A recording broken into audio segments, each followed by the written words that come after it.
25일 날 출국을 하게 됩니다. 기도 열심히 해주시는 줄 믿습니다. 우리 교회가 보다도 선교를 더 효율적이고 또 확대되어지는 그런 선교를 할 수 있게 되어지기를 바랍니다. 그를 위해서 기도를 계속하실 줄 믿습니다. 오늘 저녁 예배에 저녁 예배 시간을 다시금 8시로 환원합니다. 7시 반으로 했더니 직장 생활하시는 분들이 참여하기가 바쁘시다고 그래서 8시로 다시 환원합니다. 이제 앞으로 계속해서 이제 안 바꾸겠습니다. 저녁 예배는 그러니까 수요일하고 금요일 예배는 8시로 모입니다. 그리고 오늘 오후 예배 선교사 파송 예배로 드리는 거 아시지요? 다 참여하셔서 힘껏 기도해 주시고 하나님께 영광 돌리는 예배가 되기를 바랍니다. 그리고 이번 주 토요일 날 하나님 말씀 보겠습니다. 하나님 말씀은 에베소서 5장 27절 말씀입니다. 에베소서 5장 27절 말씀입니다.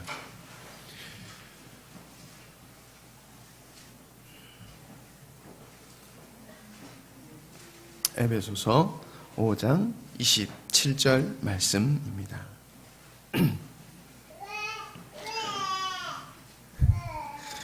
다 찾은 줄 알고 제가 읽도록 하겠습니다. 자기 앞에 영광스러운 교회로 세우사 티나 주름 잡힌 것이나 이런 것들이 없이 거룩하고 흠이 없게 하려 하심이라. 아멘. 아멘. 오늘 아침에 눈을 떠서 찬양을 묵상하는 중에 두 가지 생각이 들더라고요. 네, 오늘 두 가지 중에 한 번은 꼭 울겠다라는 생각이 들더라고요. 하나님 말씀 전하다가 이게 눈물바다가 터질까요? 아니면 이게 찬양하다가 이게 눈물이 터질까요? 그 생각이 막 들더라고요. 목사님이 고별 설교를 하라고 하시는데 고별 설교 이거 참 어렵다라는 생각이 들더라고요. 그러면서 쭉 생각하는데 하나님께서 저에게 처음 주셨던, 그러니까 처음 제가 하나님의 말씀을 선포했을 때가 생각이 나더라고요.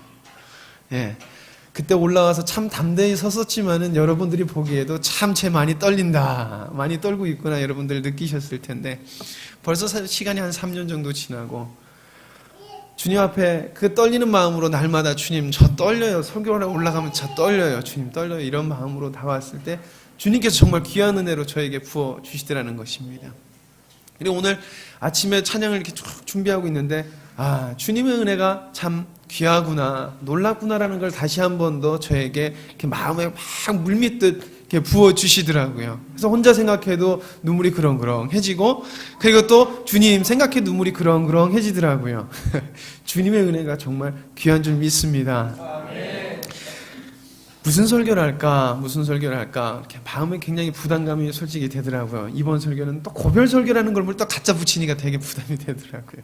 근데 제가 여러분들에게 이건 이렇게 해야 됩니다, 저건 저렇게 해야 됩니다 라고 하기는 좀 어려운 것 같습니다. 근데 하나님이 저에게 주셨고, 그리고 우리에게 정말 이 마음을 주셨구나라는 한 가지 확신하는 마음이 있습니다. 그 마음을 오늘 함께 나누고자 합니다. 하나님께서 우리 교회를 세우시고 영광스러운 교회라는 이름을 주셨습니다. 정말 긴 이름이죠. 영광스러운 교회, 그 영광스러운 교회를 세우시고 그 이름을 주셨다. 그것은 우리에게 너희들이 영광스러운 교회로 이 교회를 세워가야 된다 라는 것을, 즉 하나님의 원하심이 있다는 것이지요. 성경에서 영광스럽다라는 말을 이렇게 표현하더라고요. 아름답다라고 이렇게 표현합니다. 아름답다. 즉 이 말을 해석해서 보면은 그냥 예쁘고 아름다운 말 이렇게도 표현할 수 있지만, 찬란하고 상징적으로는 아주 고귀한 교회를 이야기할 때 영광스러운 교회, 영광스럽다라고 이렇게 표현을 하게 됩니다. 그러고 보니까 제가 또 떤다고 말씀의 제목을 얘기 안 하고 또 들어간 것 같습니다. 절대 그러지 말아야지 생각하면서도 오늘 갑자기 또 그랬네요. 예, 아름다운 교회라는 제목으로 말씀을 나눠보도록 하겠습니다. 예, 영광스럽다, 존귀하다, 고귀하다라는 뜻이지요. 즉 하나님께서 이 땅에 하나님이 보시기에 아름답고 그리고 찬란한 교회로 영광스러운 교회를 원하신다는 것입니다. 그리고 이것은 건물적인 외형적인 이런 교회가 아니라 한 사람 한 사람 한 사람이 하나님 앞에서 영광스러운 모습, 아주 고귀하고 찬란한 모습으로 세워가야 된다는 그 사명을 저와 여러분들에게 주신 것입니다. 여러분들, 이것은 우리의 사명입니다. 이것은 우리 교회뿐만이 아니라 예수 그리스도를 믿는 모든 자들이 가져야 될 사명인 줄 믿습니다. 그러므로 우리가 영광스러운 교회, 하나님 보시기에 아름다운 영광스러운 교회로 세워가면서 꼭 필요한 것들을 몇 가지 나누어 보도록 하겠습니다. 첫 번째로는 우리는 영광스러운 교회라는 것은 무엇인가라는 것을 분명하게 인식하고 있어야 된다는 것입니다. 참 긴 이름입니다. 주위에 있는 교회도 이름 따면 보통 화평교회, 옥동교회. 그래서 보통 교회가 4글자 넘어가지 않습니다. 그래서 어떤 분들은 저희 교회 어디 교회 다니세요? 그러면 영광스러운 교회 다닙니다. 그러면 아유 무슨 교회 이름이 그렇게 길어요? 이런 소리를 꽤 종종 들어본 것 같습니다. 저희 교회 이름이 깁니다. 근데 저는 이게 제가 이 교회 출신이고 그리고 또 제가 이 교회 목사로서가 아니라 정말 하나님께서 영광스러운 교회, 이 영광스러운 교회라는 이 이름은 정말 귀한 이름인 줄 믿습니다. 왜냐하면 하나님께서 영광스러운 교회, 즉 영광스러운 교회는 하나님께서 원하시고 그리고 하나님께서 만들고자 하시는 그 아름답고 하나님이 보시기에 완벽한 교회상이 하나님께서 표현하시기를 영광스러운 교회다라고 표현하시기에 저는 정말 영광스러운 교회라는 이 단어가 정말 좋습니다. 영광스럽다, 이 말은 하나님 앞에 합당하다는 뜻입니다. 왜냐하면 영광스럽다라는 말은 여러분들도 아시겠지만 하나님밖에 그 단어를 사용할 수 없는 분입니다. 그 단어에 합당하신 분은 하나님밖에 없는 것입니다. 그런데 하나님께서 영광스러운 교회를 내가 이 땅에 만들겠다라고 약속하시는 것입니다. 성령의 열매가 맺어지는 교회로 내가 만들겠다라고 약속하시는 교회라는 것입니다.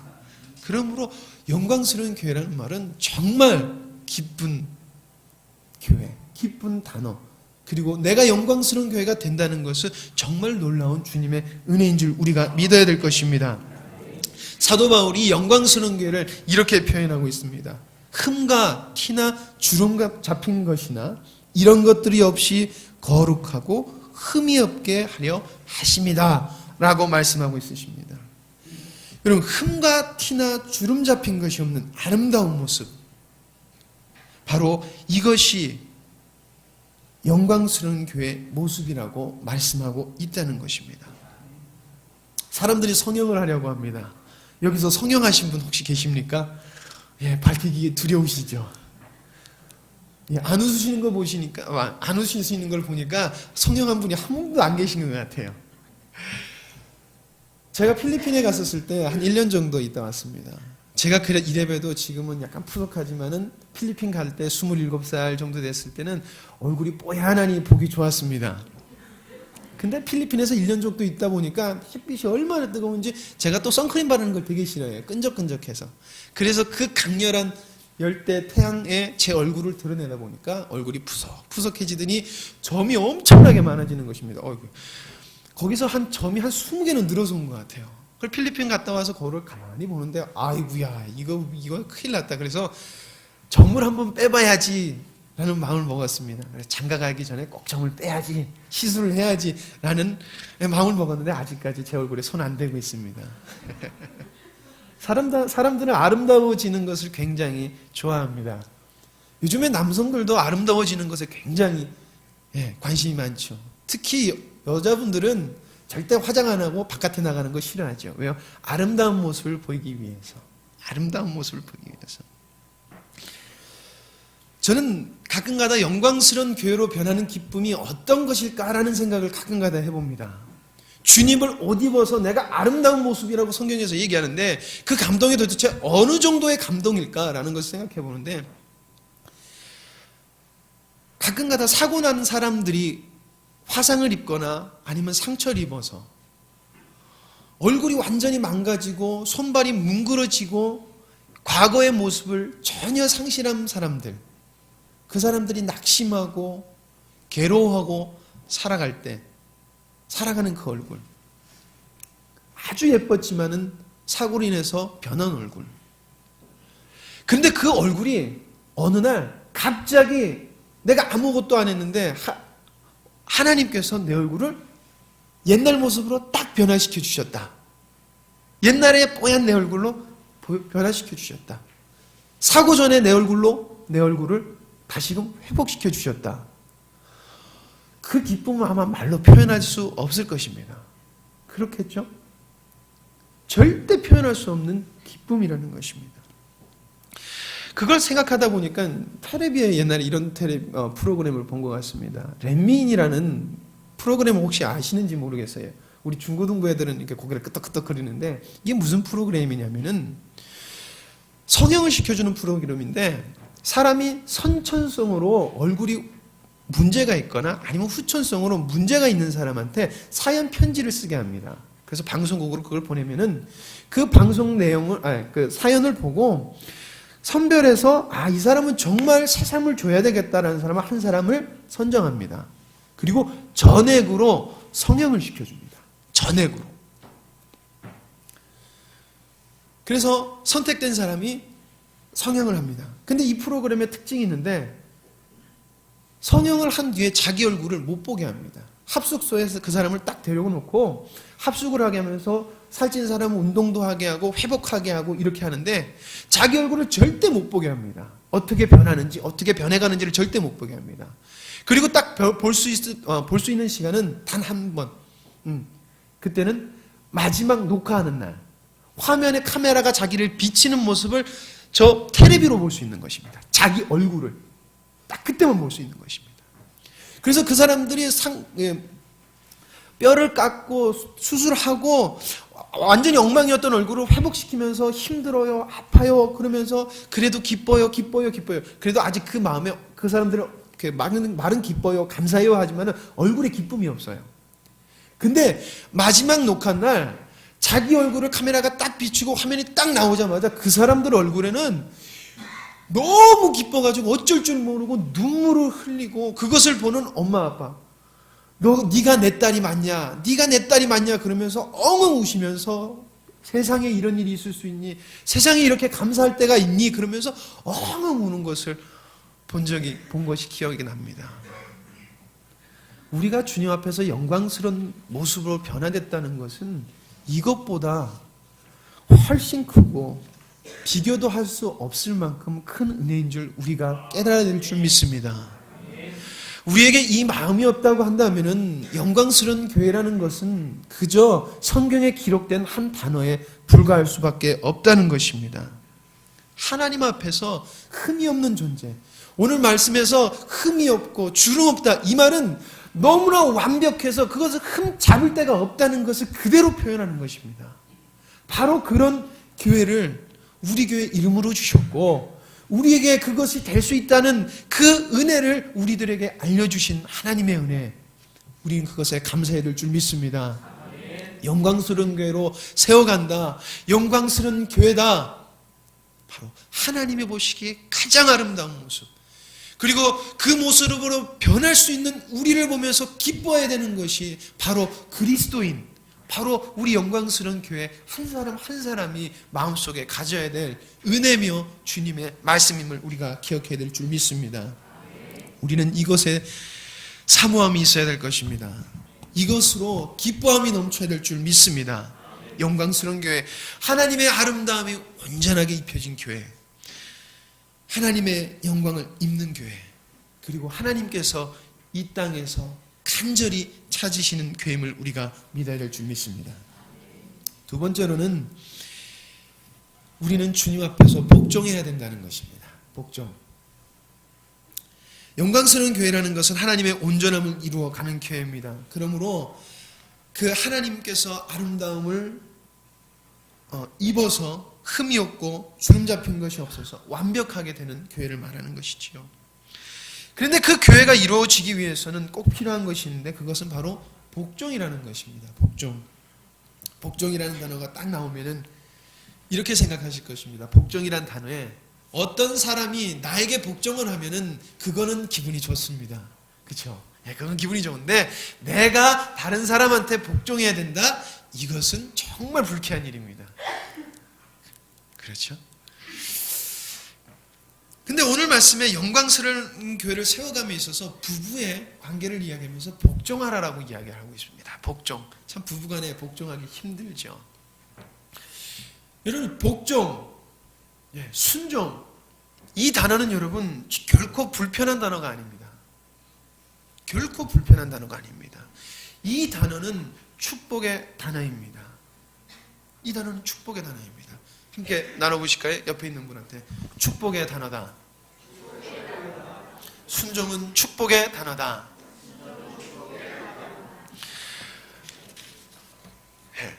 이제 집에 가셔서 여보 왜 나한테 복종 안 해? 이러시면 또 이거 문제 있는 것입니다. 왜 이게 축복의 단어가 됐냐?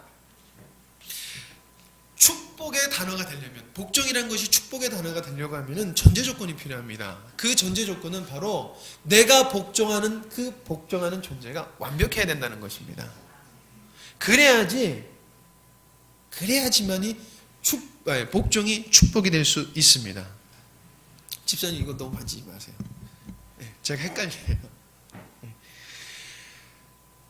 그리스도인에게 여러분들 복종이라는 것은 절대적인 것입니다. 절대적인 것입니다. 그 이유는 복종이라는 것은 바로 하나님과 나의 관계를 연결시켜주는 고리인 것입니다.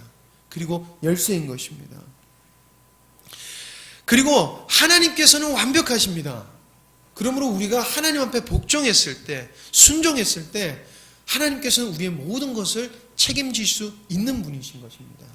그러므로 하나님 앞에 복종이라는 것은 기분 나쁜 것이 아니라 축복의 단어가 되는 것입니다.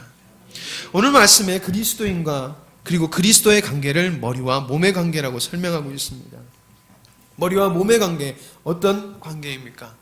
바로 뗄래야 뗄 수 없는 관계인 것입니다. 절대적인 관계. 근데 머리와 몸의 관계가 유지가 되려고 하면 절대적인 게 있는데 머리 생각에서 주는 그 명령을 몸은 절대적으로 복종을 해야 된다는 것입니다. 절대적으로.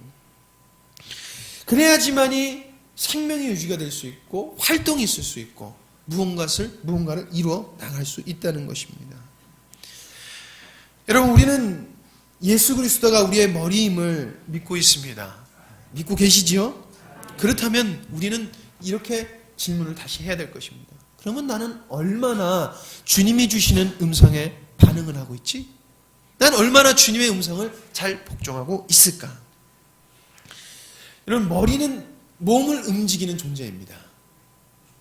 그래서 머리가 생각지도 않았는데 몸이 막 움직이거나 막 이상한 말을 한다거나 이렇게 된다는 것은 분명히 잘못됐다는 것입니다. 여러분 뚜렛 증후군이라는 것을 아시는지요? 틱장애라는 그 장애. 머리에서는 너 입 다물어 라고 하지만은 그 사람은 신경계에 문제가 있기 때문에 그냥 자기 의사와 평등함없이 자기 생각과는 전혀 상관없이 막 욕을 해야 됩니다. 안녕하세요 그러고 막 나쁜 놈 이러면서 욕을 합니다. 그리고 입을 계속 중얼중얼거리면서 계속 말을 하고 눈을 깜빡깜빡거리고 전혀 뇌에서는 시키지 않았는데 그 사람의 행동은 마음대로 움직이더라는 것입니다. 분명히 잘못된 것이지요. 머리이신 그리스도께서 우리에게 신호를 보냅니다. 근데 때로는 우리가 그것에 복종하지 않을 때가 너무나 많다는 것입니다. 그리고 때로는 그것이 오는지 주님께서 신호를 보내는지도 모를 때가 너무 많다는 것입니다. 그리고 때로는 주님이 신호도 보내지 않았는데 우리 마음대로 막 움직이더라는 것입니다. 몸은 머리에 절대적으로 복종해야 됩니다. 어떻게 복종해야 되냐? 첫 번째로 조건 없이 복종해야 될 것입니다. 머리가 몸한테 명령을 내립니다. 그럼 몸이 야, 네가 지금 나한테 명령을 내렸으니까 그럼 내가 네 말을 들어줄게. 대신 나한테 이렇게 해줘. 라고 조건을 달지 않습니다. 그냥 몸은 머리가 보내는 시그널을 그대로 감지하고 그대로 움직입니다. 조건을 전혀 달지 않습니다. 여러분들 지금 예배당에 나오신 이 여러분들 주님의 음성을 들으시고 이 자리에 나오신 줄 믿습니다. 주님께 반응한 것이 축복임을 믿으시기 바랍니다. 그런데 절대 주님께 주님 나 예배 나왔으니까 이제 나 이거 해결해 주세요 라는 마음이 우리 마음에 있어서는 안 된다는 것입니다. 우리는 그저 주님께서 시키는 그 신호를 따라서 살아가야 된다는 것입니다. 그랬을 때 주님의 은혜가 우리에게 넘친다는 것입니다. 교회에서 조건을 알고 봉사하는 것이 아닙니다. 주님께서 신호를 보내니 우리는 그걸 봉사를 하는 것입니다. 절대 어떤 조건이 있어서는 안 되는 것입니다. 두 번째는 무의식 중에 반응해야 된다는 것입니다. 무의식 중에 복종한다는 것. 머리가 주는 신호를 인식하면서 몸은 움직이지 않습니다. 머리가 신호를 보내는구나. 움직여야지 하지 않습니다. 생각하는 대로 그저 우리 몸에서 행동이 나옵니다. 여러분 혹시 개그 콘서트를 보시는 분 계십니까? 개그 콘서트?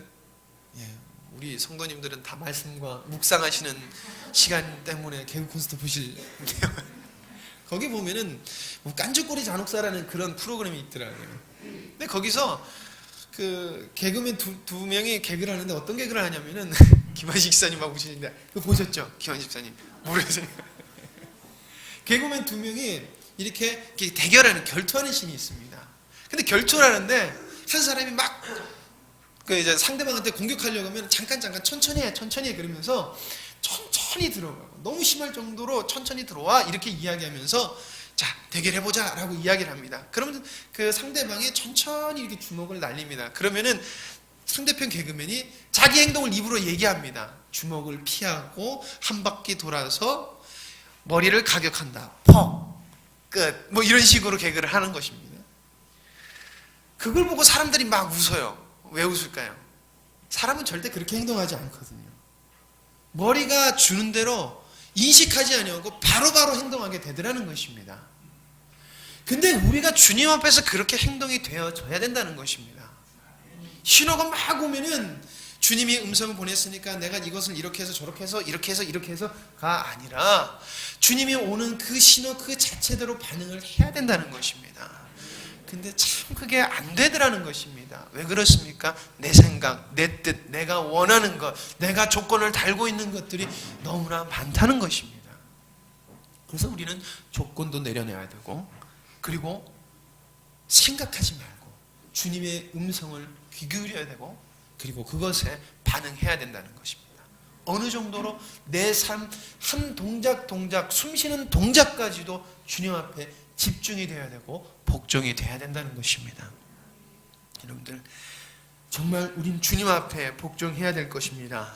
복종하는 것 여러분들 은혜입니다. 우리가 복종했을 때 주님께서는 우리의 모든 것을 채우시고 모든 것을 이루어 주십니다. 모든 것을 책임져 주십니다. 든든한 주님을 의지하는 것이 의지할 수 있는 것, 그분 앞에 복종할 수 있는 것, 바로 이것이 주님의 은혜인 것입니다. 여러분 복종의 결과는 힘들거나 지치는 것이 아닙니다. 주님의 축복임을 우리가 기억해야 될 것이고 우리가 또한 주님께 복종했을 때 주님과의 관계가 아주 강하게 이루어지며 우리가 정말 주님을 온전히 옷 입는 영광스러운 교회로 서 나갈 수 있을 것입니다. 세 번째로는 사랑이 있어야 된다는 것입니다. 영광스러운 교회, 사랑이 있어야 되는 교회가 되어야 된다는 것입니다. 그런데 지금 여기서 말하는 사랑은 인간적인 사랑을 말하는 것이 아닙니다. 여러분 우리가 지금 이 자리에 있을 수 있는 것은 하나님께서 우리에게 은혜를 주셨고 그리고 긍휼을 주셨기에 우리가 이 자리에 있을 수 있는 것입니다. 하나님의 사랑이 없었다고 하면은 우리는 아무것도 아닌 존재, 정말 바람에 나는 겨와 같은 존재, 버려질 수밖에 없는 존재인 것입니다. 성경에서 이렇게 이야기하고 있죠. 사랑이 없으면 아무것도 아니다. 천사의 말을 하는 사람도 사랑 없으면 소용이 없네. 이런 찬양 우리 잘 찬양하시죠. 근데 거기서 말하는 찬양이 인간적인 사랑을 말하는 것이 아니라는 것입니다. 거기서 우리가 아무리 귀한 능력으로 사람을 섬긴다고 할지라도 예수 그리스도, 하나님께서 예수 그리스도를 보내주신 그 사랑이 없다고 한다면은, 그 은혜가 없다고 한다면은 그 어떤 섬김과 그 어떤 귀한 일도 가치가 없어지더라는 것입니다. 어떠한 행위도 하나님께 인정받을 수 없다는 것입니다. 우리는 사랑이 있어야 된다고 말을 합니다. 여기서 이 사랑의 정의 우리는 바로 알고 있어야 된다는 것입니다. 바로 하나님의 사랑, 하나님이 이 땅에 베풀어 주시는 사랑, 우리는 그것을 알아야 될 것입니다. 사람들이 교회에 사랑이 있어야 되라고 말을 합니다. 근데 계속해서 사람들이 착각합니다. 교회에 사랑이 있어야 돼? 그러면 나를 챙겨주고 나에게 조금 더 신방을 와주고 내가 삐졌을 때나 아니면 내가 낙심했을 때 와가지고 풀어주고 위로해주고 이런 거. 당연히 교회에서 그런 것을 해야 됩니다. 근데 그것은 사랑이 아니더라는 것입니다. 사랑은 오직 하나님께서 우리에게 베푸신 그 사랑, 교회는 그 사랑이 있어야 될 줄 믿습니다. 그리고 교회에서는 이 사랑을 깨닫고 그 기쁨으로 살아야 되며, 그리고 그 기쁨으로 살아가는 것이 바로 교회에 사랑이 있다는 것을 말하는 것입니다. 그리고 하나님께서 기뻐하시는 영광스러운 교회에 그 사랑이 있다는 것입니다. 이렇게 말하면 좋을 것 같습니다. 하나님의 사랑이 있는 교회는 예수님을 아는 교회다. 하나님의 사랑을 아는 교회는 예수님을 아는 교회다. 예수님을 알아야지만이, 예수님을 진정으로 만나야지 하나님의 우리는 사랑을 깨달을 수 있습니다. 하나님의 사랑이 마음속에 느껴지지도 않는데 내가 예수님을 안다? 예수 그리스도의 께서 우리에게 베풀어 주신 사랑을 안다? 그 사랑은 능력이 없습니다. 우리는 하나님의 사랑을 간절히 사모해야 될 줄 믿습니다. 이게 하나님의 사랑은 내가 가지고 싶다고 가져지는 것이 아닙니다. 하나님께서 부어주셔야 되는 것입니다. 하나님의 사랑을 받으려고 하면은 절대적인 것이 있습니다. 바로 나를 사랑하는 것을 내려놔야 됩니다. 여러분, 예수님께서 무엇을 하셨습니까? 나를 내려놓으셨습니다. 그러므로 하나님의 사랑이 이 땅에 나타나게끔 하나님께 순종하셨고, 이 땅에 하나님의 사랑이 드러나게 되었습니다. 하나님의 사랑이 교회에 가득 차게 되었습니다. 그것이 바로 우리 교회에 있어야 되고, 그리고 내 안에 있어야 된다는 것입니다. 사도 바울이 영광스러운 교회, 바로 하나님의 사랑이 넘치는 교회라고 말하고 있습니다.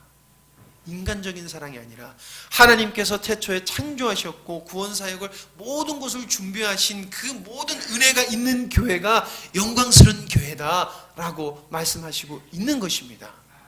그리고 그것을 너희들이 깨달아야 된다. 영광스러운 교회의 비밀을 깨달아라 라고 말씀하고 있는 것입니다. 그래서 사도 바울이 이렇게 얘기하고 있습니다. 이 비밀이 크도다 라고 말하고 있는 것입니다. 여러분, 주님의 사랑이 여러분들 안에 넘치길 원합니다. 그 사랑은 우리가 예수님을 알아가는 것입니다. 사랑하니까 이런 예화가 갑자기 떠오르더라고요. 한 남자가 인터넷에 글을 올렸습니다. 그래서 아주 많은 사람들에게 감동을 줬습니다. 결혼 7년 차, 마누라가 여자로 안 보입니다. 몸매도 망가지고 뱃살도 점점 나옵니다. 그런데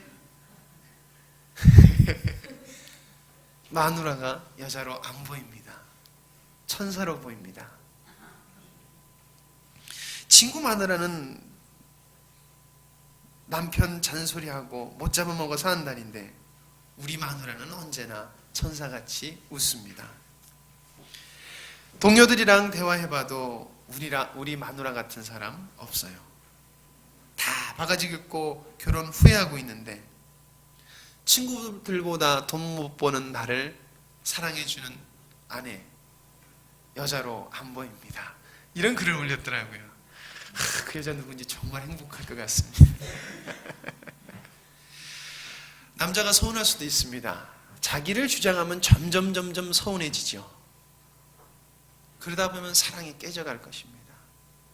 비록 인간 한 믿지 않는 사람이 글을 올린 것이지만 많은 것을 생각하게 합니다. 교회 안에서 그리스도인들이 계속해서 자기를 주장합니다. 자기 뜻을 주장합니다. 나를 주장합니다. 하나님의 사랑이 설 곳이 없습니다. 처음엔 하나님께 다가왔는데 하나님의 사랑이 좋아서 하나님이 너무 기뻐서 다가왔는데 나를 점점 주장하다 보니까 하나님 나에게 사랑스러운 분이 아니게 되더라는 것입니다. 근데 하나님을 알고 정말 하나님의 사랑을 온전히 아는 사람, 예수님의 그 귀함을 아는 사람은 하나님이 나에게 무엇을 한다 할지라도 어떤 어려움을 준다 할지라도 하나님을 사랑할 수밖에 없을 것입니다. 그 사랑, 그 마음에는 사랑이 넘칠 수밖에 없을 것입니다. 여러분, 영광스러운 교회는 하나님의 사랑이 넘쳐야 될 줄 믿습니다.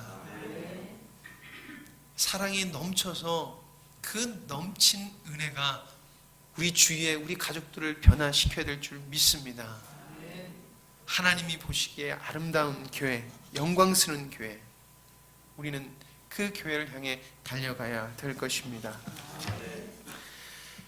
영광스러운 교회, 여러분들 하나님이 정말 원하시는 교회입니다. 그리고 주님이 너무나 간절히 찾는 은혜입니다. 교회입니다. 초반에 제가 참 눈물을 흘리면서 찬양을 했던 이유가 이제 떠나는구나, 마음이 섭섭하네, 답답하네, 이래서 눈물을 흘린 것이 아닙니다. 여러분들이 봐도 가끔가다 제가 쟤 왜 저래 그러 싶을 정도로 제가 버벅거릴 때가 많습니다. 제 긴장하면 참 많이 버벅거립니다. 근데 하나님께서는 저에게 주님 의지했을 때 귀한 은혜로 날마다 부어주셨습니다. 정말 원망불평도 많이 했습니다. 답답하고 힘드니까 원망불평도 많이 했습니다. 근데 하나님께서는 은혜를 부어주시더라는 것입니다. 근데 단 한 가지만 그 마음을 가지고 있으니까 하나님께서는 절대 저에게 은혜를 베풀어 주셨는데 그 은혜가 너무나 감사했던 것입니다.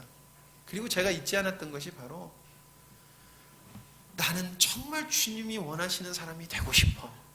정말 주님이 원하시는 영광스러운 교회가 되고 싶어. 오직 주님의 뜻대로만 살고 싶어. 이 마음 하나 있었습니다. 근데 그만 먹어도 인간이 완악하니까 좀 기분 나쁘면 막 하나님 앞에 원망불평하더라고요.